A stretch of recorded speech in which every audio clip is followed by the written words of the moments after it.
What's up guys, and welcome back to another video. If you're joining me for the first time, my name's Tom Granger and I run a company called Marketable that helps B2B businesses fill their calendars, fill their pipelines with qualified leads that are ready to convert. And in this video, I'm going to show you 5 assets that you need to run successful cold email campaigns in 2023, and why not having them is literally shooting you in the foot. And it's how you can get results like this, where one of my clients that I booked some meetings for over the course of 2 days, Thursday the 19th of January and Friday the 20th of January this year. And you can see, multiple meetings every single day, 5 meetings on Thursday, 2 meetings on the Friday. So we're actually packing out calendars by utilizing these 5 assets.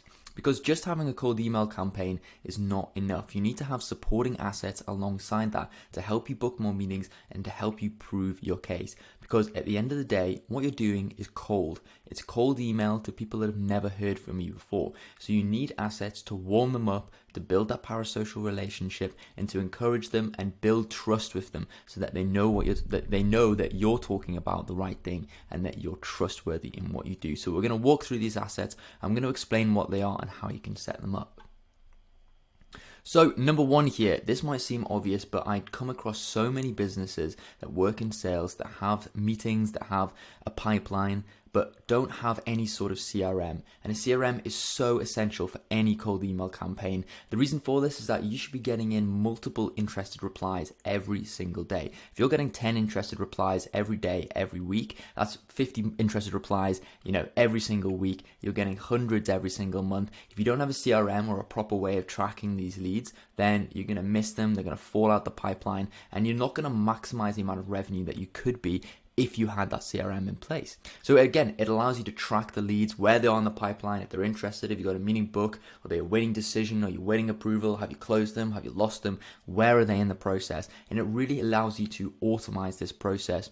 You can add due dates on them. So, if you need to follow up with them on a certain date, you can add due dates to them. It just makes the system so much more systemized, so much more automized, and helps you to track it and manage it, because your brain is only so useful for so much. It can't manually track hundreds, if not thousands, of prospects and leads in your own brain. If you're doing that, then good for you, that's crazy. But most likely you can't do that. So get yourself a CRM, properly manage your pipeline, and really save yourself a headache. Now, number 2 here is having a landing page, and not just any landing page, a properly optimized landing page. And in my opinion, when you're running a cold email campaign for a B2B service, a SaaS company, whatever it is, a properly optimized landing page has the following things: a title that calls out the ICP and the problems that they're facing, a VSL that explains the process and explains exactly how you can achieve what you're trying to achieve, and then lots of social proof. You should be presenting the offer and then overwhelming the prospects with so much social proof, showing them exactly what you've done, messages that you received, every little bit of good information and good feedback that you've ever had should be overwhelming the prospect on your landing page, with case studies, with video testimonials, with normal testimonials, with messages from Slack, with Stripe screenshots, whatever it is. You need to be overwhelming the prospect with positive information, because this is your chance to build rapport and to convert them into a meeting, which can then lead into a paying client. Number 3, and I touched on this in the landing page, but I really feel like it's worth its own point, and this is having a proper VSL. And this is a VSL, in case you're not aware, is a video sales letter, and it's basically a 2 to 5 minute long video that helps you to call out your prospect, very slightly explain what you do, show some results, and then encourage the prospect to go ahead and book a call. And what it's powerful for is building rapport early on, building trust. If you're talking to them, if you're listening to them, you've already heard their voice, you're already building that trust with them, you already feel like you can trust them, they're much more likely to go ahead and book a call with you. And it's a great way of showing direct social proof, of calling out your ICP, showing exactly what you've done for that ICP in previous times with your previous results, previous case studies, etc. Now, the goal here is to be vague, but be very intriguing. You don't want to give away your entire process. You don't want to give away exactly what you've done. You want, or what you do, the exact process, because they're not interested in that. You basically want to make it as intriguing as possible so that they go ahead and book a call. Tease them with information. Explain a very top level view of how you achieve what you achieve. Because when you get them on a meeting, you've qualified them, you know they're a good prospect, that's when you can sort of deep dive into the process and show them exactly what you do. And again, a VSL should always encourage the user, the watcher, to take an action, whether that's booking a meeting, filling in a form, downloading something, whatever it is. You must have some sort of call to action at the end.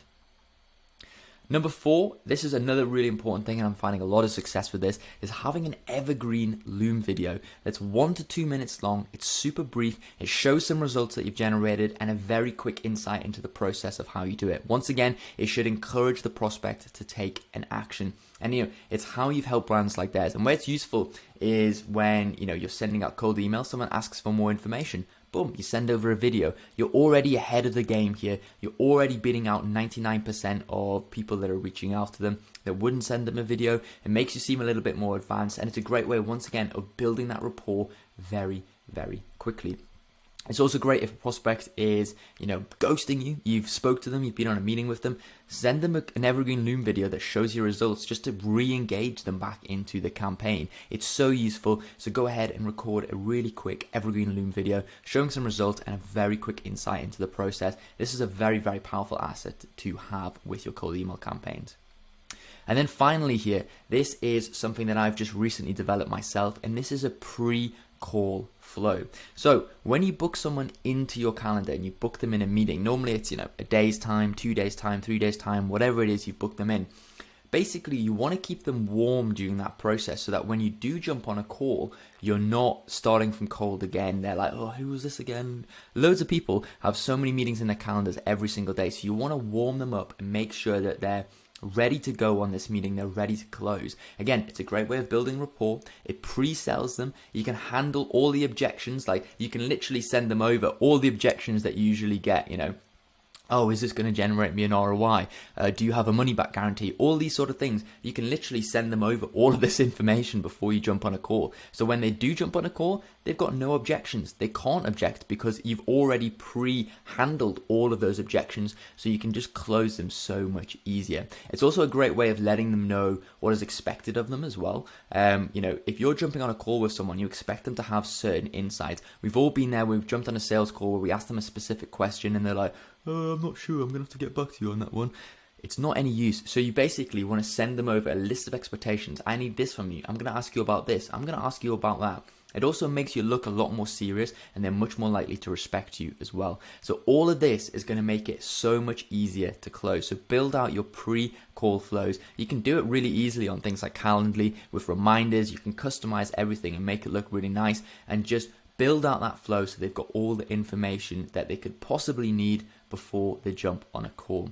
So having these 5 assets is going to massively improve your cold email campaigns and the results that you get from them. And if you've already got a greatly converting cold email campaign, having these things is just going to improve that and make you maximize the results that you can get out of it. So yeah, I hope you found that useful. If you've got any questions, as always, hit me in the comment section down below. Remember to like, remember to subscribe because I'm going to be posting a video every single week, maybe more if I feel like it, about cold email, about cold outbound, about anything to do with sales and marketing. So again, if you liked it, hit the like, send me a comment, and I will see you in the next one. Have a great day, guys, and have a very successful week. Cheers.